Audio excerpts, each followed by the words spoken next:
Thank you for joining us this Sunday morning, April 26, 2020 on Fox Sports Radio 920 The Jersey and SportsGoRadio.com.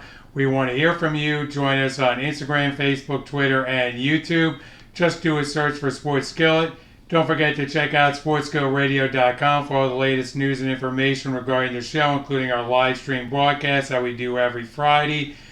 Check out Sports Skillet on YouTube to get our live stream, as I just mentioned, and get that and watch it live. So please join us as much as you can on the live stream. We'd love to have you, especially during this time. And we are live streaming now. And we are live streaming right now on this rainy Friday morning here in New Jersey. So I hope everybody is staying safe and everybody is still trying to get through this coronavirus that we've been dealing with. We do want to pass along our condolences to Michelle Rubinski. Frank the Cub fan did pass away, not to the coronavirus, but he had a massive heart attack, so we did lose a good contributor to our show over the years, Frank Rubinski, and we send our heartfelt condolences to the Rubinski family and to Michelle on his sudden passing. So please keep the Rubinski family in your prayers as they go through this difficult time. Our guest this week will be, of course, as always, our Shane McGowan. And we have plenty to discuss regarding the draft. I think there will be like a one-topic show today in terms of, discussing the ins and outs of the first round NFL draft that was held last night. What are your thoughts on the draft in terms of the presentation? I thought it really snaked along myself. I didn't think that it was that well presented in terms of there were too many commentators, there were too many people. They didn't get to the draft picks kind of fast enough. It was just really tough to stay in tune with these draft picks. So I thought the presentation, although they tried to do the best they could, with the commissioner in his basement, I thought the presentation came off as just a little bit off as far as what it usually is. But in terms of the actual picks themselves, the Eagles, reached for a wide receiver. The Cowboys took a wide receiver just ahead of them. And, of course, Joe Burrow went number 1 to the Cincinnati Bengals as expected, and Chase Young went number 2 to Washington. And Cincinnati, Cincinnati, Miami took Troy to Vanoa, so that went. So he didn't. Yes. Tula didn't go that far. So what I want to say is I enjoyed it probably a little bit more than you did. So I know the NFL didn't get to the draft picks fast enough, and that was my chief complaint as well. They should have, as soon as the draft pick was in, cut to revealing the draft pick, cut to the commissioner, and go to him, reveal the draft pick, because you can put all these pre-recorded packages after revealing the draft pick. You don't have to keep rolling, keep people in suspense, because that's what everybody was looking for, is who did my team pick? Who did my team draft? And the fact that they kept you waiting for maybe 5 minutes or a couple of minutes while they rolled out some of these pre-packaged videos, that was my chief complaint as well. But otherwise than that, I thought it was a very slick production. I thought the ESPN and ABC did a fantastic job under these difficult circumstances, showing the houses of the coaches, the general managers, the players that got drafted under these difficult circumstances. Jerry Jones on his yacht. I thought they did Which was despicable in my opinion. I mean, he's really heel of the week. I mean, there are a lot of places you can be, but, during this coronavirus, you're a billionaire and you're sitting there on your yacht. That's a bad statement by Jerry Jones. Now, why do Very you say? poor. Why do you say that? Should he be in his house? Where should he be? Probably in his house, I would say, or something. I mean, you look at you look at him. You look at the disposition. Where was Bill Belichick? He was in a room all by himself. He was just in a plain room all by himself. And then you look at Jerry Jones, and you have all these people that are out of jobs, and all these people there, and he's on his $250 billion yacht. I have no problem. Where do you think Robert Kraft was? Robert Kraft could have been on his yacht too. You got It's the photo op. That's what I'm just saying. I mean, to me it's bad. To me, it's not. He was self-quarantining. He was doing what he was supposed to do. I have no problem with that. As long as you're self-quarantining, you're by yourself or with your family, that's fine. I have no problem with that. He's the owner of the Cowboys. He has billions of dollars or millions of dollars, what have you. I have no problem with Jerry Jones being on his yacht during the draft. I'm sure a lot of the other NFL owners might have been on their yacht as well. Or did they show any other owners on their yacht? No, but Jerry Jones is the only one that's his own general manager. Yeah, exactly. He's the one making the pick. So they're going to have a camera wherever Jerry Jones is going to be, because Jerry Jones is the general manager of the Cowboys. I just thought he could choose a better location for to place the camera and so forth. Being out, you don't have to during this time, be on $1 billion. I'm sure there's a lot of other billionaires that are on their yachts during this time. I understand that, but you don't have to go out and publicize, or shake and bake your $1 billion image during this coronavirus time. Just be in a room in your house, put the camera there, and and that's the way it goes. Or like I said, during the coronavirus, I've been bringing this up week after week. If you're Noah Syndergaard and people are... Don't bring up Noah Syndergaard with this. Don't compare the two. He got surgery. Okay, fine. He got surgery, Jay. Big freaking whoop. Okay? Big freaking whoop. He got surgery. Well, you're bringing up Jerry Jones doing something that... Bring up Jerry Jones sitting on his freaking yacht. Okay? Well, I'm bringing up Noah Syndergaard getting freaking surgery, using up doctors when there were several people that maybe needed that more than he did that like the surgery. So it's the same thing. How about Jerry Jones sit in a room without looking around, without having this big ostentatious yacht around him, and just I'm sure other people are on their yacht.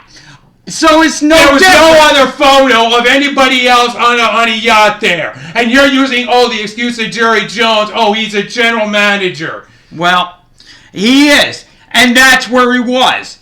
But I'm happy you're defending the Dallas Cowboys for once. Bravo. I like that. Bravo. I'm saying Jerry Jones has every right. The Dallas Cowboys. I'm saying that Jerry Jones... So let me get this straight. You are defending Jerry Jones' decision to be on the yacht, correct? Yes, I am. So you are applauding the Dallas Cowboys. No, I'm defending... You are defending Jerry Jones, who is the owner and general manager of the Dallas Cowboys. I'm defending people being where they want to... Tell me you are defending... No, I am defending people having the right to be where they want to be as long as they're self-quarantining. Okay, that's your opinion. Fine. That is my opinion. Dad has an opinion over that. No, he's saying tune it down. No. He has an opinion. No, he said tone it down. No, that... Yep. So that's the way we'll move on here, obviously, because we're not going to settle this. We have a differing of opinion. That's the way it goes.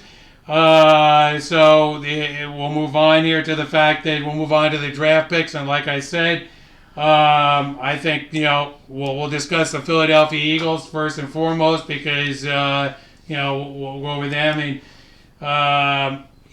I don't understand this pick by the Eagles, but, heck, I mean, that's the way it goes. I think they reached a little bit here to go out there and draft this wide receiver, Jalen Rigger. So we'll have to see what he does. But, there's a lot of pressure on him going forward, Jay, in terms of being able to perform for this team. Well, here's my pick. He was not mentioned a lot pre-draft as being one of the players that the Eagles were looking at, that the Eagles were interested in.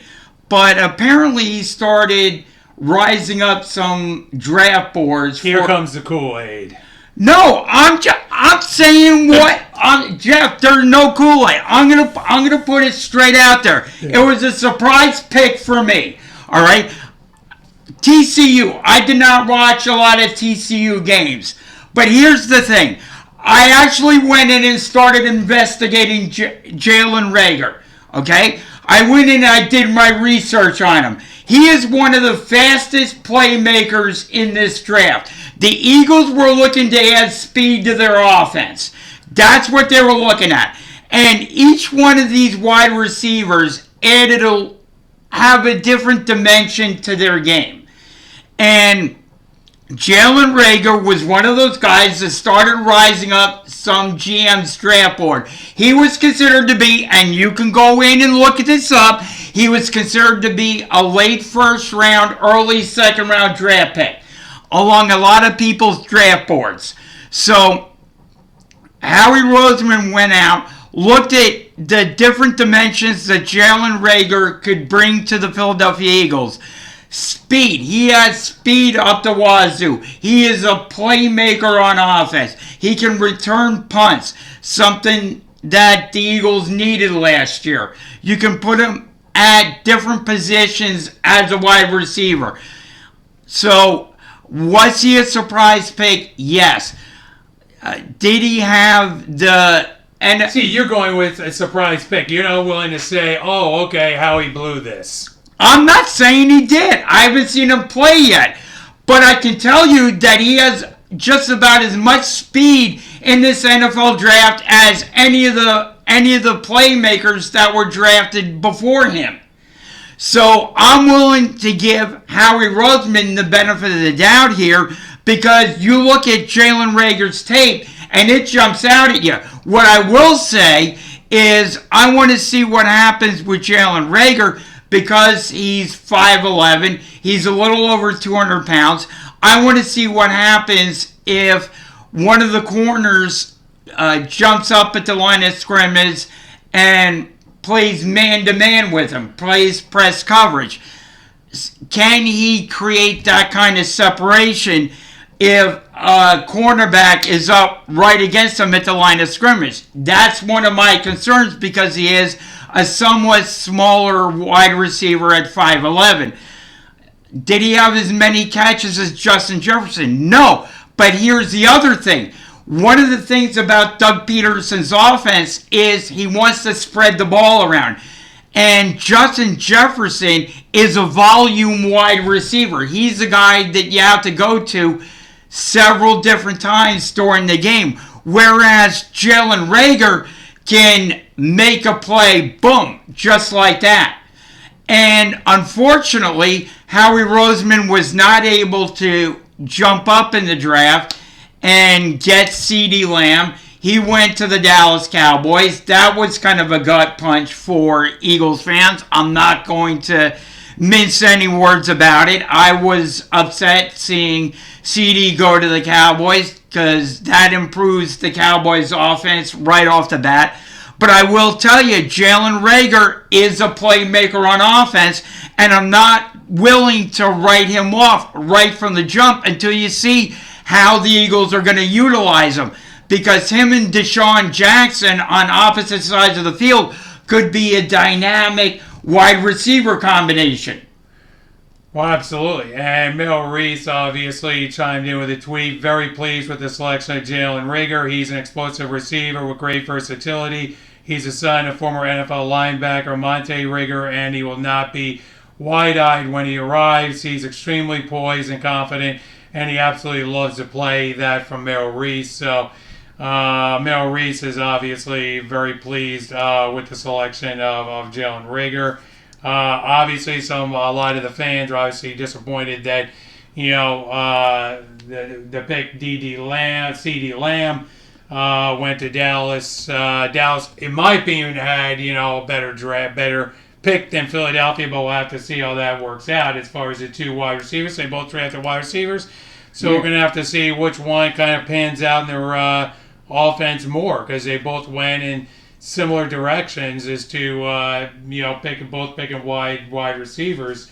After, of course, Denver chose Jerry Jeudy with their pick out of Alabama. So a lot of the picks, obviously, a lot of the wide receivers went right in that area, including Jerry Jeudy and CeeDee Lamb, and then the Eagles pick with Jalen Reagor. Exactly. So, I will say that CeeDee Lamb going to the Cowboys, as I said previously, hurts the Philadelphia Eagles.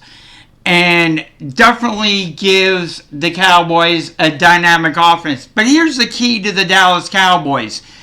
Jerry Jones made the pick, as we say, and he went for the shiny toy that fell to him in CeeDee Lamb. However, they did not address, and still have not addressed, some of the holes that they have on their team. So while Jerry Jones went for the shiny toy, he didn't address the need that the Cowboys have. They still have not come to a contract agreement with their quarterback. They still have not addressed the center position. Travis Frederick has retired. They didn't address that. They had a very good center still on the board, which could have come in and played for the Dallas Cowboys if they had drafted him. Unfortunately, he went a few picks later, and of course, we're talking about, let me bring him up here. He went, Cesar Ruiz, he went to the New Orleans Saints, and he was the center out of Michigan, 319 pounds. Could have been a very nice fit for the Dallas Cowboys. Would they have reached for him at that point in the draft? Maybe, but if you're addressing a need and you have that big hole, Cesar Ruiz could have come right in, filled the need at center for the Cowboys, played right away, but they opted to go with CeeDee Lamb. They still have all these needs that they haven't addressed yet, and like you said plenty of times, it doesn't matter if you have all these wide receivers. If you have a bad offensive line and the quarterback is running for his life or is on the ground, he can't get it to the wide receivers. So, again, that's still something that the Cowboys didn't address here in the first round of the draft. So, I don't know. I know CeeDee Lamb is a very good wide receiver. You pair him up with Zeke Elliott, and my gosh, what they have on offense right now, and it is very dynamic, and they're going to be a problem for the Eagles, the Redskins, the Giants, trying to slow down some of these receivers. But I look at it, and there were some other needs that the Cowboys had in that first round that they didn't address. And yeah, Jerry Jones went with the shiny toy. Yes, CeeDee Lamb is going to be a playmaker for him, but you just wonder if maybe they should have addressed in the first round some of the other needs that they have on defense or on the offensive line. That's true. And we're going to take a small break right now. We're going to come back, and we'll be joined by the coach, Shane McGowan. Yep, coming right up after this commercial break. You're listening to the Sports Skillet Radio Show, cooking up all the hot takes. Jump in and join us at 609-919-9200. Download our app at sportsskilletradio.com. Find us on Twitter, Facebook, Instagram, and YouTube by searching for Sports Skillet. And remember to show us some love. Like, follow, and share.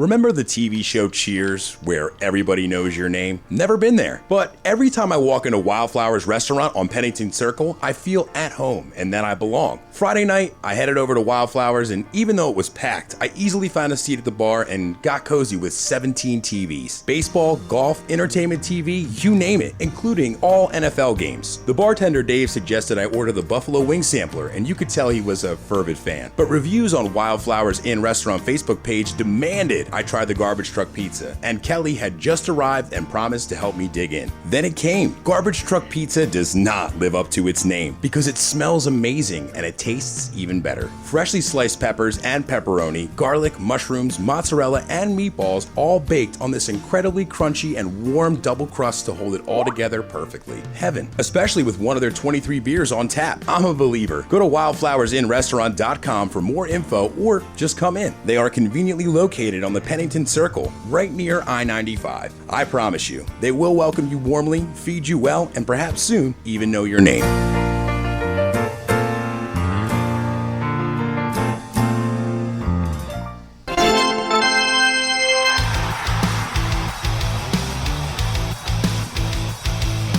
You're listening to the Sports Skillet Radio Show, cooking up all the hot takes. Jump in and join us at 609-919-9200. Download our app at sportskilletradio.com. Find us on Twitter, Facebook, Instagram, and YouTube by searching for Sports Skillet. And remember to show us some love. Make sure you like, follow, and share.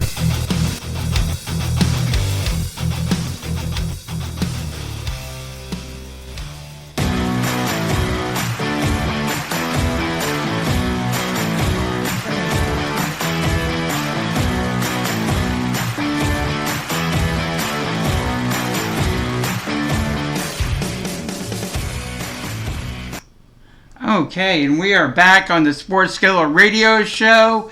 Want to remind you to, like we said, like, follow, and share. Subscribe to our YouTube channel here. Just hit the subscribe button so you never miss a live stream here on the Sports Skillet Radio Show. We're going to try and dial up Shane McGowan and give him a call. So let's go to the Sports Skillet home hotline.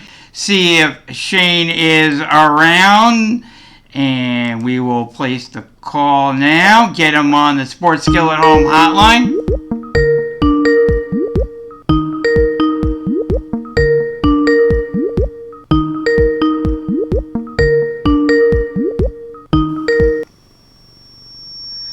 Hey Shane, this is Jay and Jeff. How's everybody doing today? We are doing great. And Shane, of course, tackles the hottest and most sizzling topics of the week. Check out Shane's website, mentaledgeperformance.ca. Don't miss Shane's articles in USA Today, High School Sports, and Train Magazine. And please always give him a follow on Twitter at MentalEdgePerf1 and Mental Edge Performance on Instagram to keep up with all his events and podcasts. Shane, how you doing this morning? Oh, I'm doing fantastic. How are you guys up to? We're doing good. Obviously a big draft last night. We got the first round out of the way. First of all, reaction to the presentation that you got from ESPN and ABC last night. You know what? I think they all did a fantastic job. I mean, I think considering everything that's been going on, they did a great job.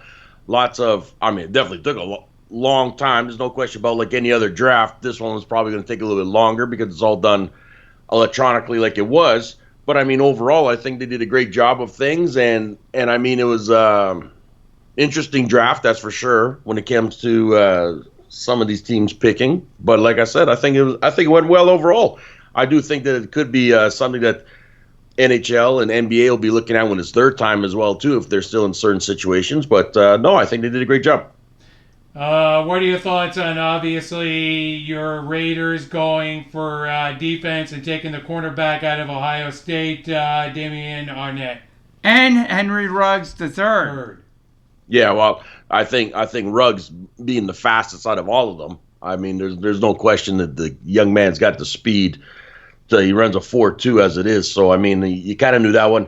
The second one though, I kind of was hoping they would have taken the linebacker instead. In some ways, in their first round like that, I would have liked them get somebody in the middle more than getting the corner that they got. I kind of like the guy that went to the Jags instead with Levon Chase on.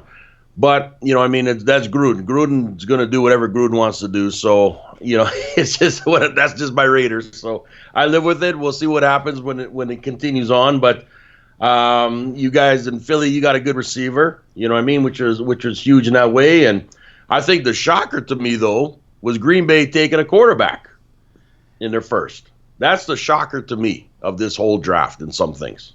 Yeah, Jordan Love obviously going to Green Bay, and that sets them up obviously as probably the heir apparent to Aaron Rodgers at this point. But you're thinking, okay, Rodgers, you're still signed until 2023.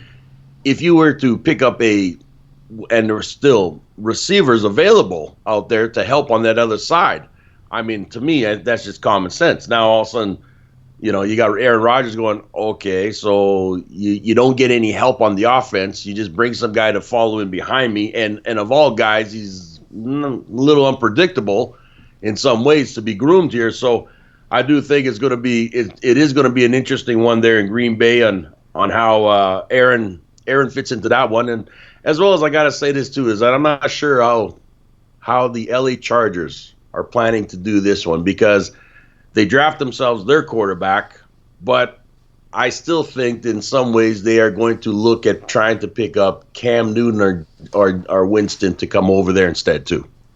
Could be. Chargers also get one of the better linebackers in the draft late in the first round, pick number 23 with Kenneth Murray out of Oklahoma, 6'2", 243 pounds, one of the best linebackers in the draft. So they are being helped out both offensively and defensively with their first round picks. I don't see them being helped though offensively though with the quarterback that they got, because he's not even groomed for the NFL. I mean, all the scouting reports said the same thing.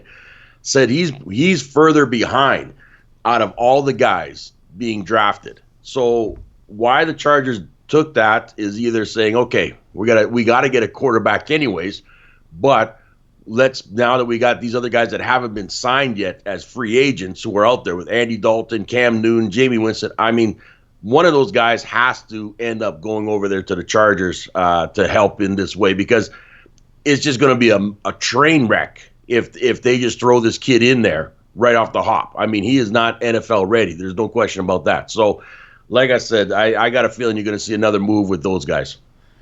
And locally, you can't be happy if you're really a Giants fan right now. I think that was a reach pick very early going. I mean, we knew they were going for offensive line help, but Andrew Thomas. Yeah, it's one of those ones where everybody was kind of going, "Who is this guy?" God. You know what I mean? So again, the Giants. You know what? If you're a Giants fan, you're right now scratching your head as usual, going, "Oh, this is going to be another bad year." You know what I mean? And if you're Barkley and everyone else that's playing there, you're going, "Oh, okay, I'm still going to have to do the work all by myself." So I mean, really, it's not a good thing in that way. And I kind of thought I thought the Dolphins actually pulled off a good haul in some ways. I think Tua is going to do well in Miami. I think they're trying to protect him. I do think there's going to be a lot of things happening there, and they have all the picks, which helps them. And I do think Miami, but like I said, it's definitely going to be a little bit more interesting down there in the southern Florida, especially also with Tom Brady and his buddy Gronk playing in Tampa. Yeah, I was just going to get into that right now. You have pre-draft, obviously, Gronk coming out of retirement, being traded from New England down to Tampa to join Tom Brady. Now you've got a lot of weapons right now for Tom Brady to choose from on offense.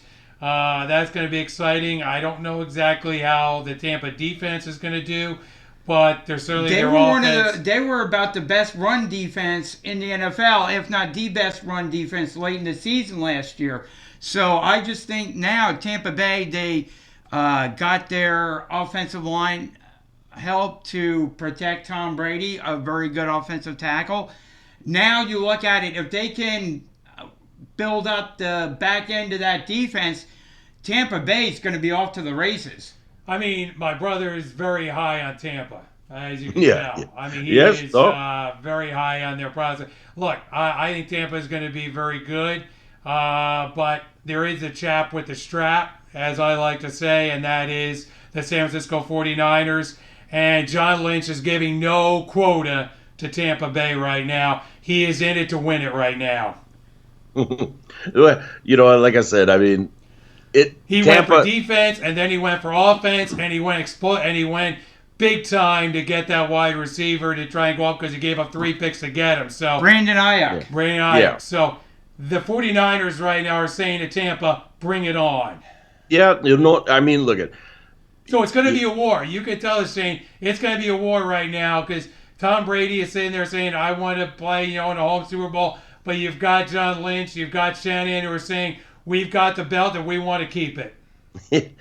Well, like I said, San Francisco did get a good receiver. There's no question about that too. But like I said, Tampa though, you do have a quarterback who's smarter than the average bear, put it that way, and you also got you got 2 tight ends with Howard and Gronk now in there, and I know Howard's looking to say, well, maybe trade me or do something else. So you never know when it gets closer towards the season of things that they may look and say, okay, let's do a move here, a shift or whatever's got to be done. I mean, Gronk's only playing, I think, 1 year technically of how his contract's going to work out. But like I said, is San Francisco is going to do what they got to do. They got themselves a receiver. I wasn't quite understanding why they would have grabbed another defensive lineman in that way, Well, an they edge. lost a lineman earlier in free agency, so they had to, replace it. And Yeah, but you got Richard Sherman, who's a little slower out there too at times. I would have thought they might have gone for a speedy corner to help out in some ways too. he loves his linemen. Lynch loves to have those pressure, and like my brother pointed out yesterday, the way to get if you're John Lynch and you're figuring that your biggest obstacle right now to getting back to a Super Bowl is Tampa Bay, the way to really frustrate Tom Brady is to get pressure on him and get pressure up the middle, and that's exactly what he did. Drafting Javon Kinlaw out of South Carolina. No, I mean, like I said, I just I see like anyone else that why you want to do this of pressure, but now it comes down to if this guy gets the ball off fast enough, you got a corner that can cover a couple of these speedy receivers because Tampa in this way does have a lot of talent on that receiving core, and as well as they've got their go-to guy of either Howard or Gronk out there. So it's going to be more interesting in that way and how their run game works. But I think, like I said, overall, there are some teams that may have really kicked it up a little bit with this draft and some things for them to get them going. I think Miami is going to be one of those teams that's going to look and be a definitely different looking team out there when it comes the season does start and everything. But I do think the Giants aren't going anywhere. I also think that the Vikings also I don't think we're going to do much damage either. I mean, they got themselves a receiver, but they really didn't do a whole heck of a lot considering they lost one of the best when they got rid of him, Mr. Diggs over there. So, like I said, I also was kind of impressed with Jerry Jones's boat that he was on too, that big yacht. So I think that's pretty interesting of how this whole draft went. Yeah, you bring up the boat. Would you have put him? We were having this discussion a little earlier in the show. Would you have been on the boat where you have been in a room like, let's say, Bill Belichick and just been all by yourself there? I would have been by myself. I mean, I'm not going to play that type of a role where I'm going to be on a, what is it, $750,000 or $1 billion boat out there in the ocean or something like this that he's doing. I mean, there's social distancing and then there's social distancing, but like I said, he decided he's going to do this on a yacht. So I think it was good comedy in that way for the Cowboys, but that's Jerry Jones, right? So I mean, everyone else. That's what I think it's comedy. He's playing up. He's playing it up. I mean. Yep. That's my. I mean, it's like a comedy show out there in Dallas. That's what it is at this point. And very good comedy show though. Very good comedy. Well, they did get themselves a good receiver though. They did get themselves a very good receiver. Good, and that sets up quite a rivalry with the Eagles because they both took receivers. So it's going to be interesting to see which receiver pans out, whether CeeDee Lamb pans out or Jalen Reagor.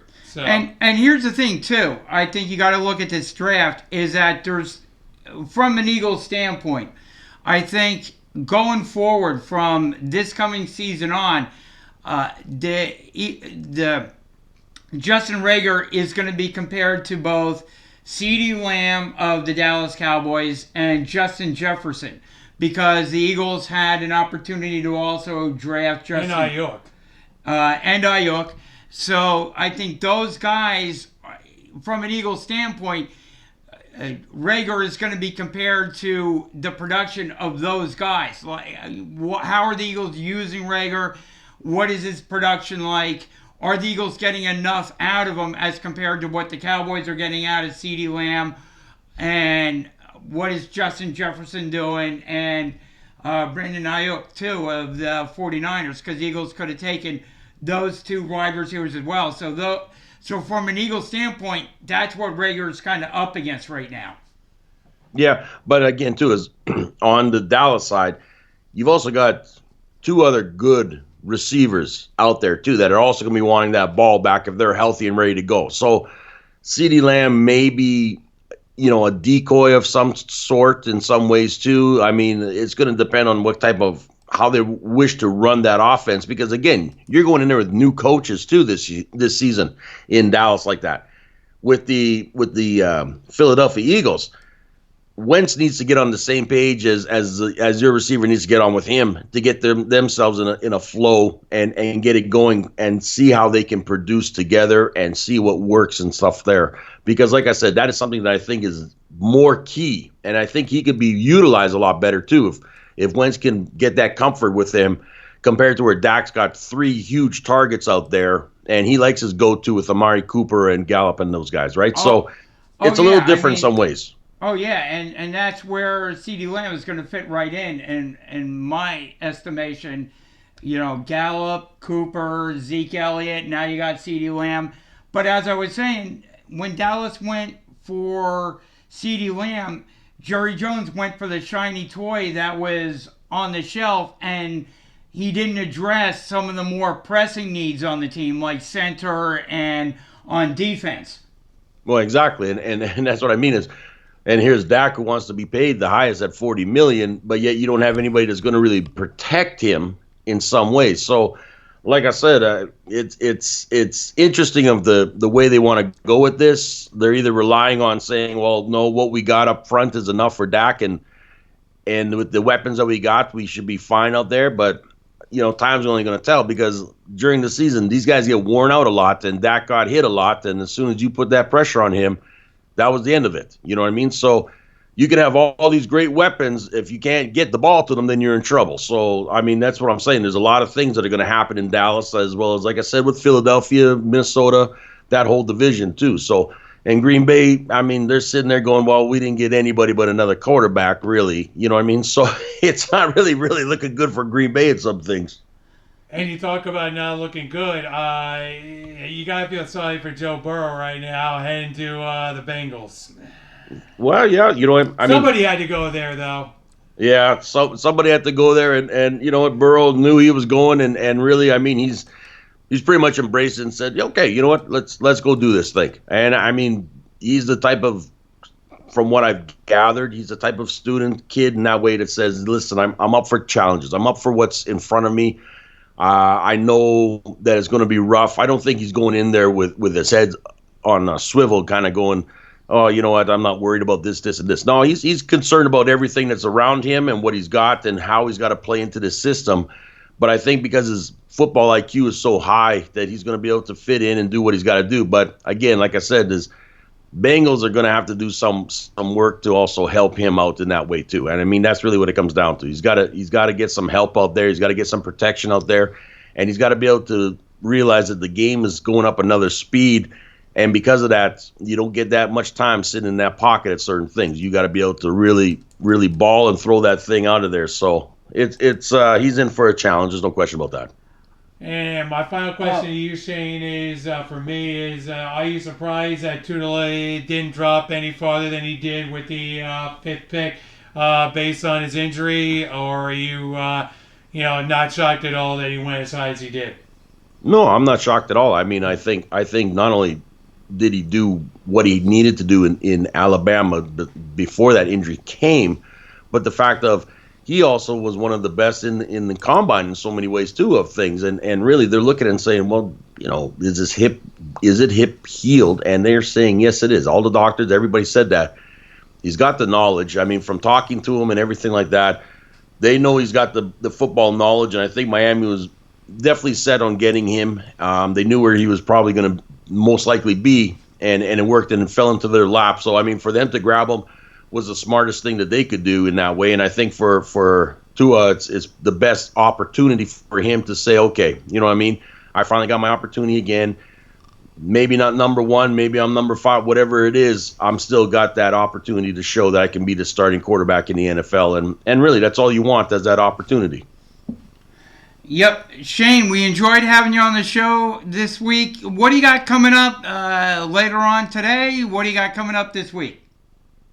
This week, I'm just doing a little bit more writing, etc. I mean, again, still everybody's at home, quarantine, talking with my clients, everything like that, making sure everybody's doing well. And like I said, keeping our heads up, staying positive, and just moving forward. Absolutely, Shane. Stay positive, stay healthy, and we thank Shane for joining us this week on the Sports Go Radio Show on Fox Sports 920 The Jersey and SportsGoRadio.com. Have a great week, Shane. Take care, guys. And that was Shane as he tackles the hottest and most sizzling topics of the week. Check out Shane's website, mentaledgeperformance.ca. Don't miss Shane's articles in USA Today, High School Sports and Train Magazine. And please always give him a follow on Twitter at MentalEdgePerf1 and Mental Edge Performance on Instagram to keep up with all his events and podcasts. Absolutely. One of the things I'd like to do now, Jeff, if you'll indulge me, is bring on to the show our resident Giant fan, Mike Nebbia, and give him a call, see how he thought the Giants draft went. See if he's happy, see if he's upset. Giants went with, I think, a surprise offensive lineman. They were supposed to... Well, they're a joke. I mean, that's what it is. The Giants are a joke. But, let's see what a Giants fan really has to say. Because if they say anything but that, then they're lying. Because the Giants are a train wreck.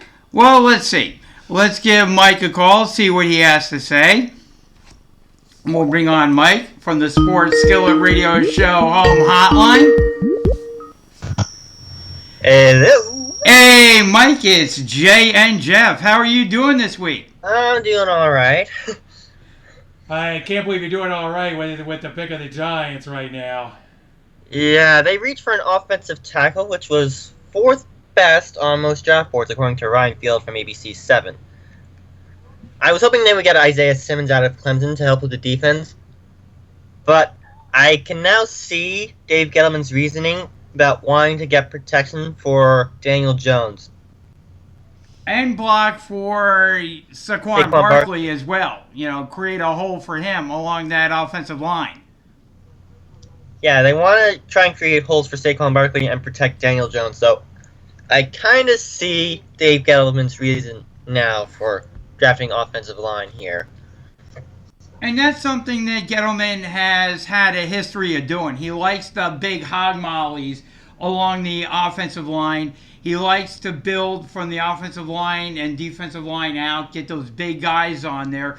It surprised me. It didn't surprise me that they went offensive tackle in the draft. It just surprised me which offensive tackle that he chose. Going along with his line of reasoning in the draft here, I mean, I understand that he wanted the offensive lineman. They took Andrew Thomas out of Georgia, big guy, 6'5", 320 pounds. I thought he could have gone with worse. Instead, he was ranked a lot higher on people's draft boards, but Gettleman went with Andrew Thomas. I would have gone with Wirfs myself. Would you have gone with Wirfs, Mike? I would have gone with Wirfs. I had Thomas as a late 1st to early 2nd round pick on my draft board. I had the Giants potentially going Isaiah Simmons at 4 and possibly trading out of the 2nd round to get Wirfs. I also had the Jets going Jerry Jeudy at 11 for another big play threat for Sam Darnold, but Judy fell to the Broncos at 15. Yeah. Yeah. So that was a surprise to me. Yeah, it kind of surprised me that some of the wide receivers didn't go earlier and that they started to fall. Now, one of the things we've been talking about on the show this week is the firepower of the Dallas Cowboys. Now that they added CeeDee Lamb to their offense, you're a Giants fan. How concerned are you about where the Giants stack up in regards to the firepower the Cowboys now have on offense? I didn't see much of CeeDee Lamb out of the college football that I watched, but looking at game film of CeeDee Lamb, he is a pretty elusive wideout, and he's going to be another big play threat for Dak Prescott. He could be a decoy, he could be a deep threat, a short yardage threat, he could be whatever Mike McCarthy wants him to be. So he could prove troublesome in the 2 games we have against the Cowboys. Yeah, I think he's going to prove troublesome against the Eagles. I mean, the Eagles went out, got that lockdown corner in Darius Slay, but now all of a sudden you've added another weapon to the Cowboys' offense, and I am concerned about how the Eagles are going to go about stopping Ezekiel Elliott, holding down CeeDee Lamb. I mean, you've got so many weapons now in the Cowboys' offense that it's going to be problematic for the secondary of both the Eagles and I think the New York Giants to cover these guys. Yeah, it'll be an issue for sure. I think the Giants will go defense in round 2 or round 3 tonight. I mean, Friday night because we're doing this Sunday. Yep. They could. They very well could. I could see it. Again, one of the other issues we were talking about earlier, Jeff, is the Green Bay Packers drafting Love, the quarterback. It looks to be heir apparent to Aaron Rodgers now. I mean, he's just sitting there for a number of years. And so. and this is a team with the Green Bay Packers that made the NFC Championship game a year ago. And now you're Aaron Rodgers. I mean, there wasn't a tight end taken in the first round. You could have drafted a wide receiver. You could have drafted a running back, was still on the board. You could have given him some more offensive help. Instead, you're drafting a guy who you don't think will play for, like I said, for the next maybe 2 years, 3 years, something like that. And if I'm Aaron Rodgers, I'm a little bit annoyed. What do you think, Mike? This is exactly the kind of play that the Packers pulled in 2005 when they still had Brett Favre. They drafted Aaron Rodgers. Next year, Favre, actually 2 years, Favre goes to, I think, the Jets. He went there, and Rodgers immediately takes over. Then, I think Drew Lock is a contingency plan for now. I think by 2022, Locke is going to take over. Well, you mean Love? Jordan Love. I can't. I'm confused now. Ugh. But yeah, I mean, This reminds me of 2005 when they took Aaron Rodgers when they still had Brett Favre. Love's going to be the contingency plan. Then 2022 rolls around. Love's going to take over. I think they will get some offensive help in rounds 2 and 3, then shift to the defense in rounds 4 through 7. Yeah, but if you're Aaron Rodgers, you can't be happy because the Packers traded up, to get Love, and you're in the NFC Championship game, and you could have had your pick of the top running back in the draft, the top tight end in the draft. I know the tight ends aren't real great coming out in the draft this year, but you could have had your pick of the top running back, the top tight end. You could have even taken a very good wide receiver. There were still some good there's still good wide receivers on the board when the Packers were drafted, and you were literally in the NFC Championship game last year. And if I'm Aaron Rodgers, I'm annoyed. I'm kind of upset because instead of going out and giving me somebody to work with, like you're looking at the Tampa Bay Buccaneers went out and surrounded Tom Brady, who they just signed, with all this offensive talent.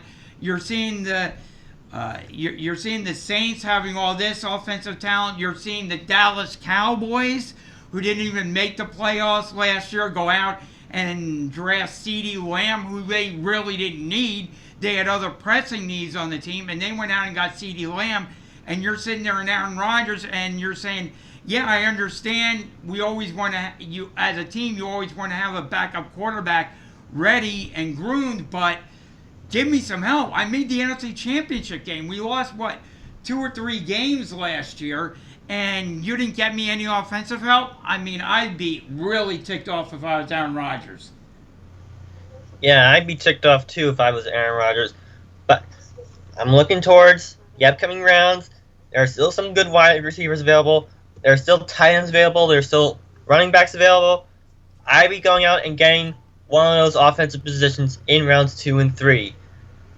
And I could see where Brett Favre was coming from back in 2005.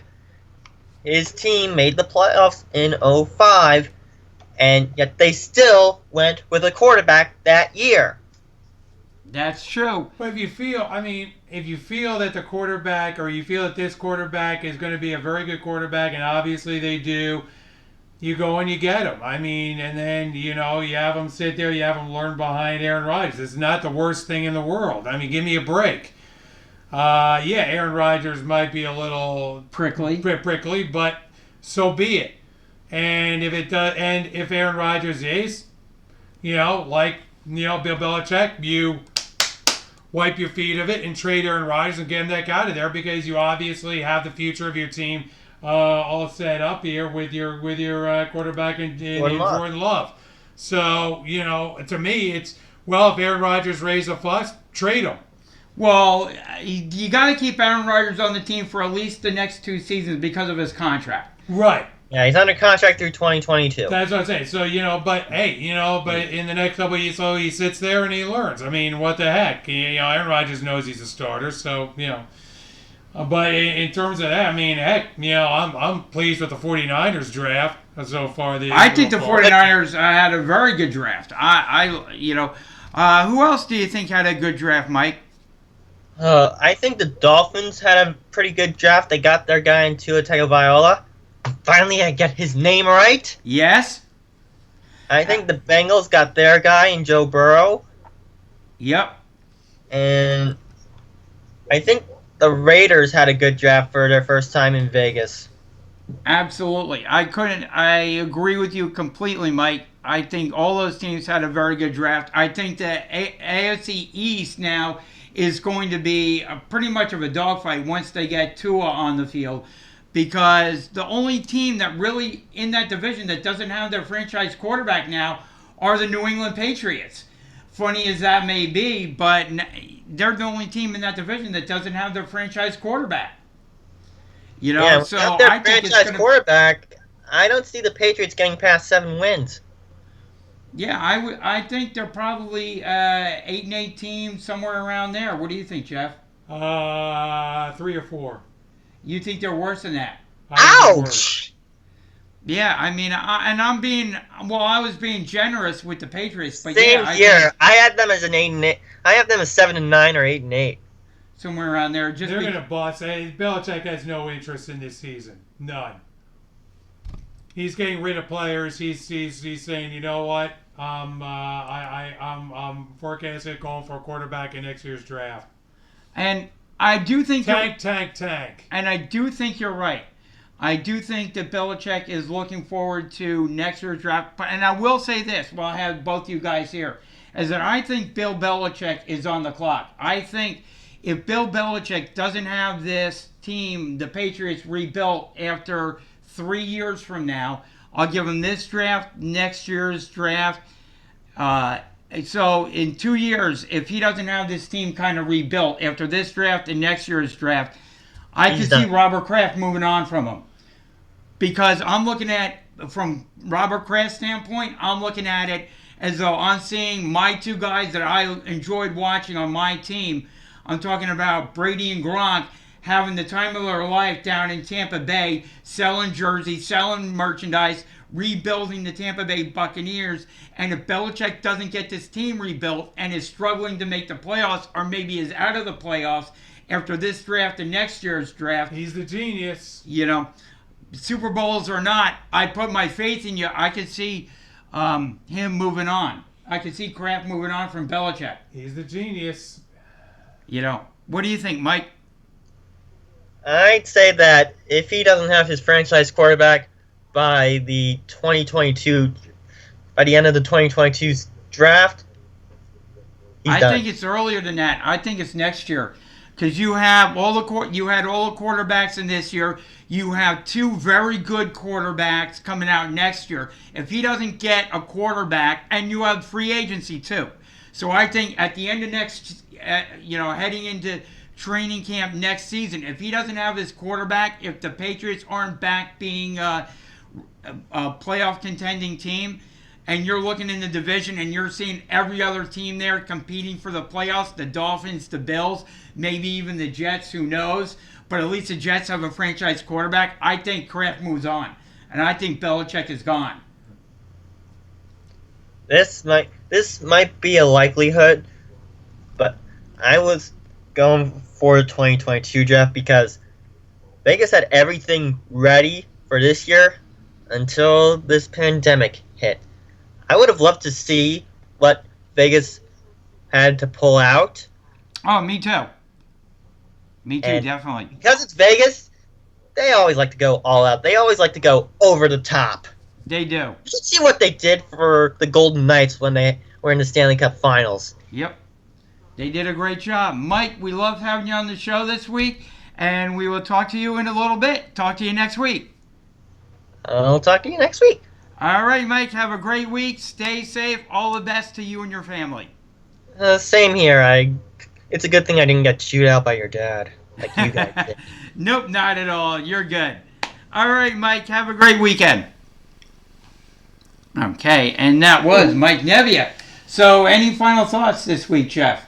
Just the fact that I think the Eagles reached for a wide receiver. I thought, but the draft is pretty much a crapshoot, so we'll see how these players pan out in terms of, what happens with the draft, and we'll see how well Joe Burrow does in Cincinnati and some of these other quarterbacks that landed. And we'll just see how the things work out. I mean, that's what the draft is about, is trying to improve your team, and we'll see how it goes. Yep, my final thoughts are along the same lines. We'll see who crapped out in this year's draft. We'll see who did well. And we want to thank you for joining us this week on the Sports Skillet Radio Show right here on Fox Sports Radio 920 The Jersey. Reminder to check us out on our social media accounts, Twitter, Instagram, Facebook, and on YouTube. Hit subscribe, like, follow, and share. And please, everybody, stay safe. Continue to self-quarantine. And thank you to all the medical personnel, everybody who's putting themselves out there, UPS driver, mail carriers, everybody like that. You're in our thoughts, you're in our prayers. And again, we want to send our condolences to the Rubinski family. We lost a great man in Frank Rubinski this past week. So to Michelle and to the Rubinski family, you are in our thoughts and prayers. Go Cubbies, go Cubs, go. And we look forward to seeing you right here again next week.